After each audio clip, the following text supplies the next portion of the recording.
Dumdum station থেকে চক্ররেল ধরে যাত্রা শুরু করে আজ আমি যাব এক নতুন গন্তব্যের দিকে। চলুন আপনাদেরকেও সেখানে একবার ঘুরিয়ে নিয়ে আসি।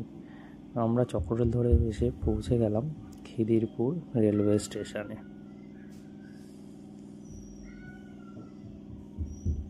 আপনাদের সবাইকে আমার চ্যানেলে স্বাগতম। আজকে নতুন দিনে আবার নতুন জায়গা নিয়ে আপনাদের কাছে আমরা হাজির হব। চলুন আজকে ঘুরে দেখানো যাক কলকাতারই বুকে একখণ্ড পুরী মতো খুব সুন্দর একটা জগন্নাথ। এটি খিদিরপুর রেলওয়ে স্টেশনের আন্ডারপাস। এই রাস্তা ধরেই আপনাদেরকে আগে এগোতে হবে খিদিরপুর মেন রাস্তার দিকে। তো চলুন এগিয়ে যাওয়া যাক খিদিরপুর মেন রোডের দিকে। খিদিরপুর মেন রোড থেকে পায়ে হাঁটা পথে 10 থেকে 15 মিনিট সময় লাগবে আপনাদের জগন্নাথ দেবের মন্দিরে পৌঁছাতে। এছাড়াও আপনারা ধর্মতলা অথবা হাওড়া থেকে বাটানগর মিনি বাসে খিদিরপুর ট্রাম ডিপোতে এসে ওখান থেকে পায়ে হেঁটে আসতে পারেন জগন্নাথ দেবের মন্দিরে। জগন্নাথ দেবের মন্দির পৌঁছানোর পূর্বে মহাকালেশ্বর মন্দিরটি অপরূপভাবে সাজানো আছে। আমরা পায়ে হেঁটে 10 মিনিটে পৌঁছে গেলাম জগন্নাথ দেবের মন্দিরের মূল প্রবেশদ্বারের সন্নিকটে।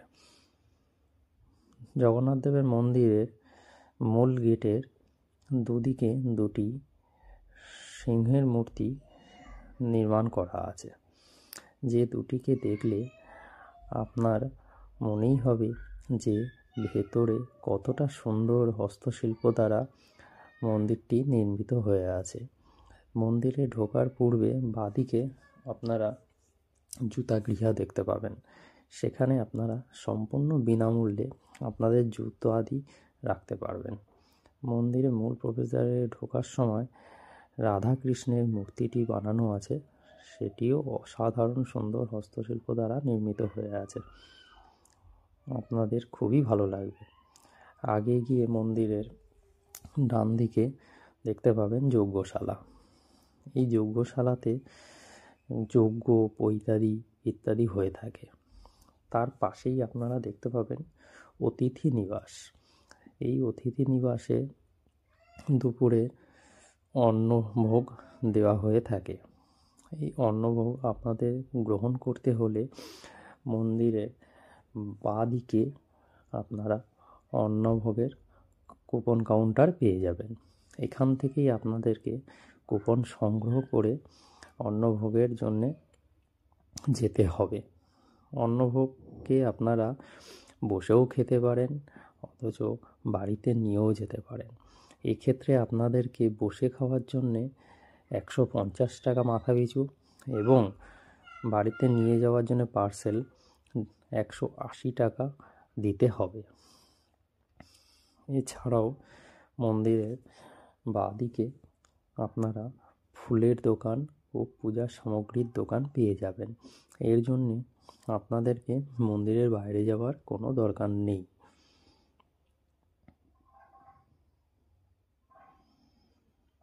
যে যেমন খুশি ভোগ নিতে পারেন, মিনিমাম 51 টাকা ও 101 টাকা। আমিও যথাক্রমে পূজার সামগ্রী নিয়ে মন্দিরে চললাম পুজো দিতে। মন্দিরটি প্রত্যেকদিন সকাল 6টা থেকে দুপুর 1টা এবং বিকেল 4টে থেকে রাত 8টা পর্যন্ত খোলা থাকে।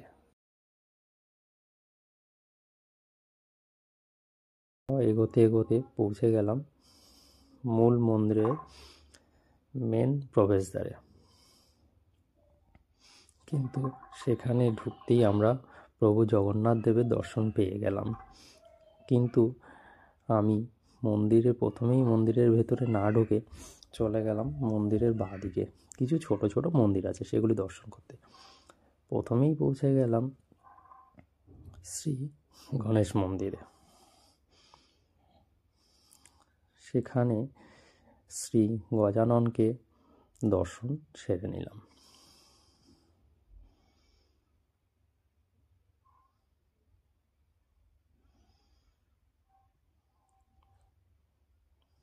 খুবই সুন্দর দেখতে লাগছে মন্দিরটি, অপরূপ হাতের কাজ।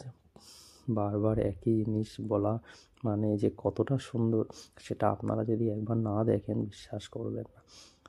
তারপর চলে গেলাম মাতা সরস্বতীর মন্দিরে।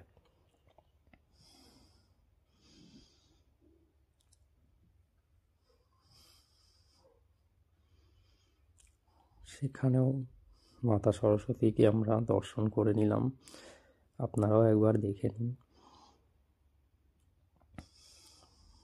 মা সরস্বতীকে খুব সুন্দরভাবে সাজিয়ে রেখেছেন।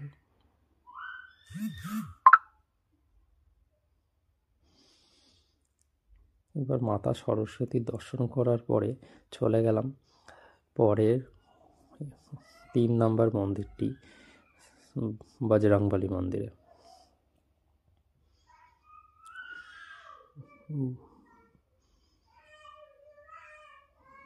বজরংবলী দর্শন করে নিলাম।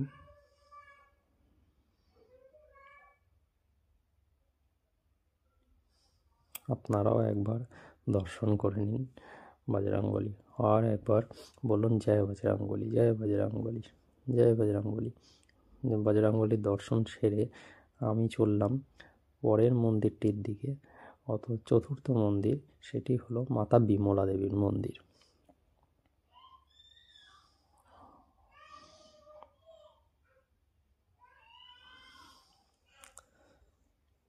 মাতা বিমলা দেবীর মন্দিরে এসে পৌঁছালাম।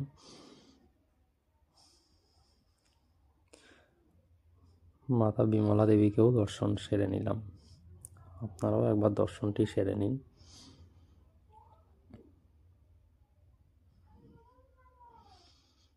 মাতা বিমলা দেবীর দর্শন করার পরে চললাম সূর্য মন্দিরে। সেখানে গিয়ে সূর্যদেবেরও দর্শন সেরে নিলাম। এইগুলি মন্দিরের বাঁদিকে যে কটা মন্দির আছে সব কটারই দর্শন হয়ে গেল। এবার আমরা আস্তে আস্তে যাব মূল মন্দিরের ডান দিকে, কিন্তু তার আগে আমরা মূল মন্দিরের বাঁ দিকে থেকে একবার সম্পূর্ণ মন্দিরটিকে দর্শন করে নেব। মন্দিরটি অপরূপ হাতের কাজে সুন্দরভাবে নির্মাণ করা হয়েছে, এত সুন্দর যে আপনাদেরকে মুখে বললে হয়তো কমই হয়ে যাবে। আপনারা একবার অবশ্যই ঘুরে আসবেন। অপরূপ সৌন্দর্য হাতের কাজে মন্দিরটি নির্মাণ করা হয়েছে। মন্দিরটি দেখতে খুবই সুন্দর। এটি পুরীর থেকে কোনো অংশে কম নয়, একদম পুরীর অনুকরণেই তৈরি করা হয়েছে।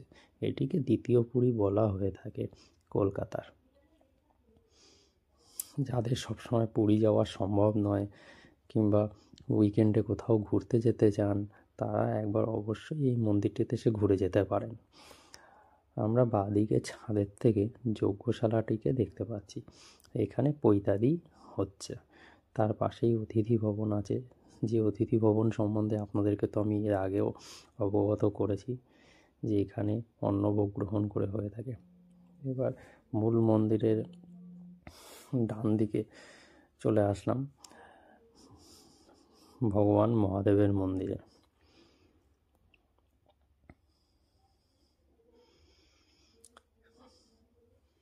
বাবা ভোলানাথকে দর্শন সেরে নিলাম।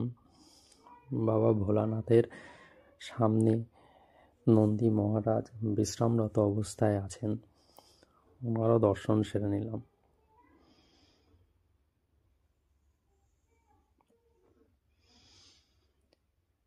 নন্দী মহারাজকে দর্শন করে আস্তে আস্তে এগিয়ে চললাম লক্ষ্মী মাতার মন্দিরের দিকে, যেটি কিনা মন্দিরের ডান দিকে অবস্থিত। পৌঁছে গেলাম লক্ষ্মী মাতা মন্দিরে। অপরূপ হাতের কাজ। লক্ষ্মী মাতার মন্দিরে এসে পৌঁছালাম, লক্ষ্মী মাতার দর্শন সেরে নিলাম। আপনারাও একবার লক্ষ্মী মাতার দর্শন সেরে নিন।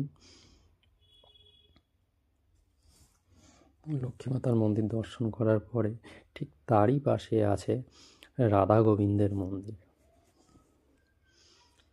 যথাক্রমে রাধা গোবিন্দের মন্দিরেও পৌঁছে গেলাম। রাধা গোবিন্দের মন্দিরে একবার দর্শন সেরে নিই। মন্দিরের ভেতরে প্রবেশ করলাম।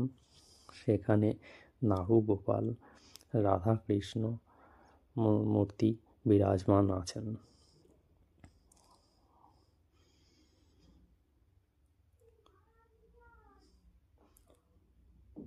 দর্শন সেরে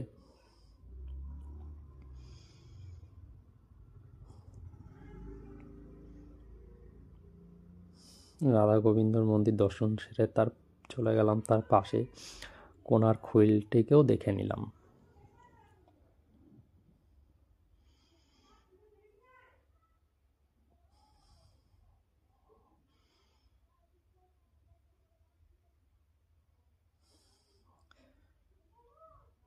কোণার্ক হুইলটিও দেখে নিলাম।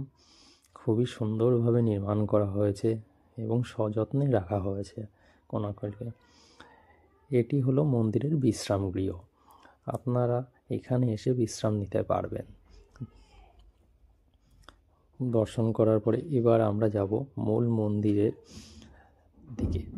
মূল মন্দিরে এখনই আমি প্রবেশ করব না, আপনাদেরকে ঘুরে দেখাবো মূল মন্দিরের সমস্ত দেওয়ালে যে নিখুঁত হস্তশিল্প তৈরি করা হয়েছে সেটিকে। এই মূল মন্দিরের দেওয়ালে ভগবান বিষ্ণুর বিভিন্ন অবতারের উল্লেখ করা আছে। তিনি পৃথিবীকে বাঁচানোর জন্যে যখন যে রূপে দরকার সেই রূপে অবতারিত হয়েছিলেন পৌরাণিক কথা অনুযায়ী, সেটির নিদর্শনই এই দেওয়ালের গায়ে তুলে রাখা হয়েছে। এটি মূল মন্দিরের প্রবেশদ্বারের ডান দিকের দরজা।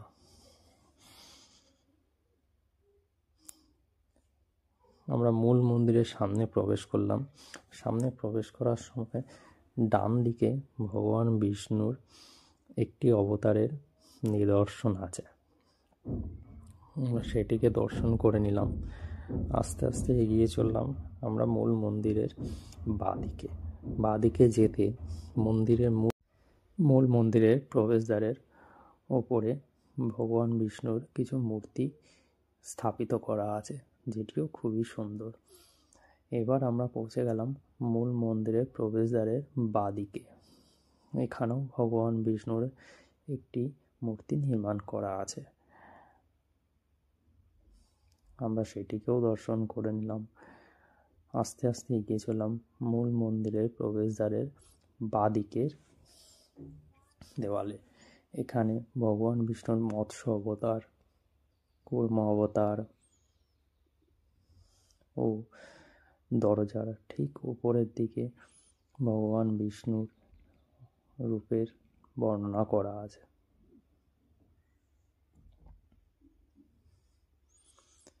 এটি ভগবান বিষ্ণুর নরসিংহ অবতার। এটি ভগবান বিষ্ণুর বরাহ অবতার।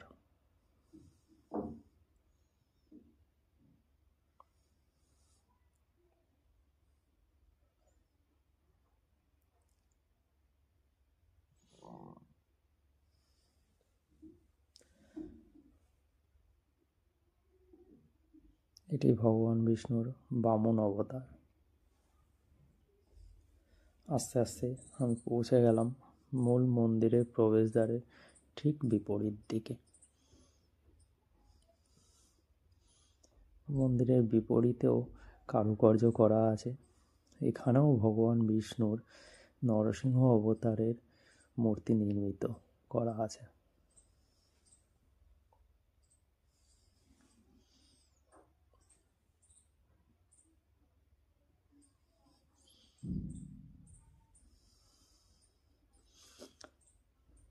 আমরা সম্পূর্ণ মন্দিরের দেওয়ালটিকে দর্শন করার পরে আস্তে আস্তে গিয়েছিলাম মন্দিরের গর্ভগৃহে। পৌঁছে গেলাম মন্দিরের গর্ভগৃহে। মন্দিরের গর্ভগৃহের মধ্যে অসাধারণ হস্তশিল্প দ্বারা নির্মাণ করা আছে ভগবান বিষ্ণুর বিভিন্ন রূপ। সেটিকেও আমরা তুলে ধরলাম আমাদের ক্যামেরার মাধ্যমে। সেটি দর্শন করার পরে এবার আমরা প্রভু জগন্নাথ দেবের দর্শনটিকে সেরে নিলাম এবং পণ্ডিত মশাইয়ের কাছে পুজো দেওয়ার জন্য তৈরি হলাম। পণ্ডিত মশাইয়ের কাছে আমি আমার পূজা আদি দিলাম। উনি আমার পুজোটি গ্রহণ করার পরে আমার প্রসাদটি আমাকে দিলেন। এবার আমি আস্তে আস্তে চললাম নিচে, যথাস্থানে যেখানে আরতি করতে হয়।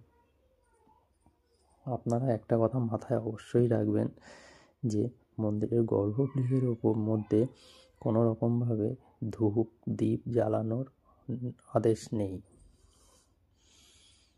আপনাকে যথাস্থানে এসেই আরতি করতে হবে।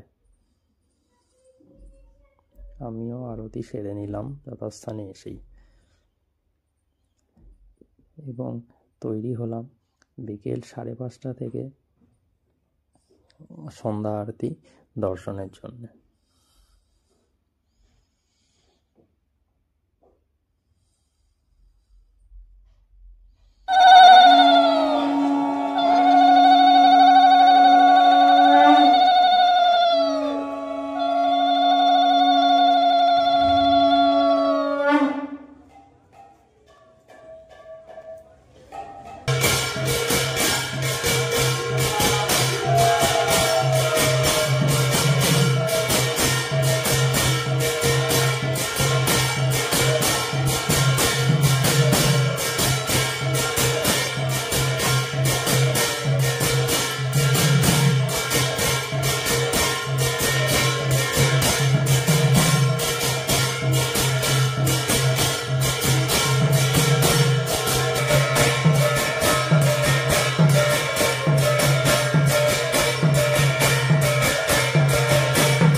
ঠিক 5:30 ঘটিকায় জগন্নাথ দেবের আরতি অনুষ্ঠিত হয় এই মন্দিরে। এই আমরা আরতি দেখার পরে আমরা এখান থেকে বেরিয়ে পড়লাম বাড়ির উদ্দেশ্যে। তো আমি আমার ভিডিওটা এখানেই শেষ করছি। কেমন হলো বন্ধুরা কমেন্ট করে অবশ্যই জানাবেন। পাশে থাকবেন, লাইক শেয়ার এবং সাবস্ক্রাইব করে দেবেন। জয় জগন্নাথ, জয়।